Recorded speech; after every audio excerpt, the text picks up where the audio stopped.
Ukraine's fierce resistance against Russia's invasion has surprised many observers. But that's in part because one weapon in their fight, a low-cost missile-toting flying robot, is fulfilling predictions made by military futurists. Russia has seen shocking losses of tanks and other armored vehicles. While the true extent is hard to know, attempts by open-source intelligence analysts to document losses, verified by photographic evidence, suggest hundreds of vehicles have been lost.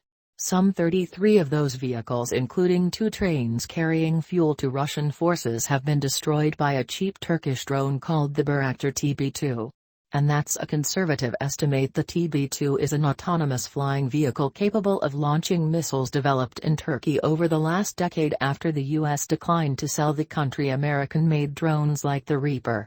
Each one is estimated to cost between $1 million and $2 million. It has been seen in action in conflicts near Turkey, Libya and Syria, but came to more prominent attention during the 2020 Nagorno-Karabakh war when Azerbaijan and Armenia faced off in the disputed territory. Azerbaijan was able to emerge victorious thanks to its use of TB2s to destroy comparatively advanced Armenian tanks and artillery.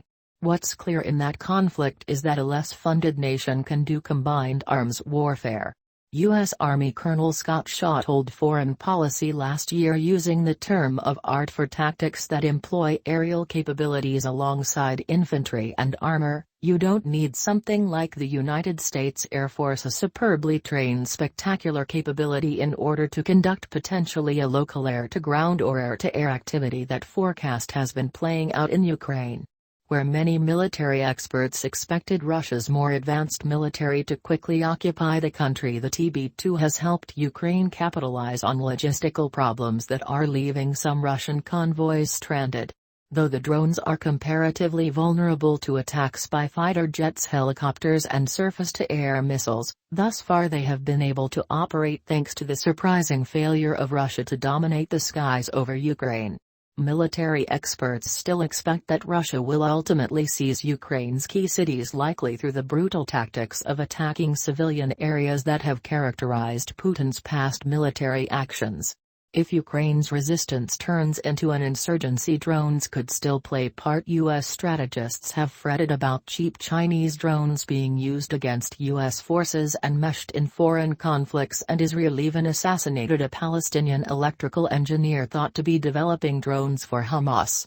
This is just the beginning of how low-cost technology can change the course of war for countries like the U.S. and Russia that rely on expensive armed ground forces.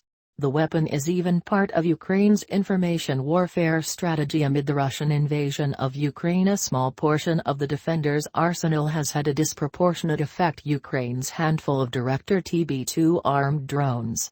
Videos of their exploits have millions of views. They've destroyed surface-to-air missile launchers and logistics trains. They've inspired songs and are a common refrain in videos taunting the Russian invaders. Despite their small number, around 20 according to pre-war comments made to Al Monitor, the drones have been heavily utilized according to Ukrainian officials. Russia, on the other hand, claims it has shot down some of the drones. According to Stajan Mitsier, an open-source intelligence analyst, the small Turkish-made drones have destroyed at least 32 Russian vehicles since war broke out last week, though it's impossible to independently confirm the total number of vehicles they've destroyed. Russian planners were confident that their force structure, which prioritizes modernized layered air defense, would be able to prevent such a massacre, but we're not seeing what Russians have advertised. Vendit said Russian units are usually arrayed in battalion tactical groups (BTGs) with layered air defense and anti-drone capacity, said Vendit.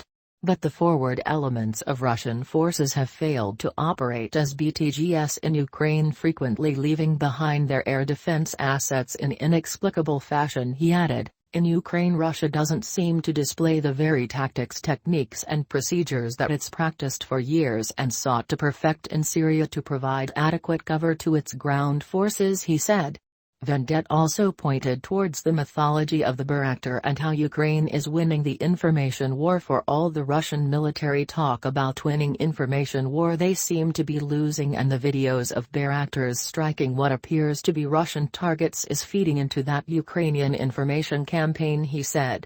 Vendet believes that the days of Bayraktar strikes are limited, though. Should Russia reorganize its advance? If the Russian military reorganizes, if it sends in the BTGs, if it sends inadequate air defense capability, if it sends in its electronic warfare forces, it would become increasingly more difficult for Bayraktars to operate in an uncontested fashion.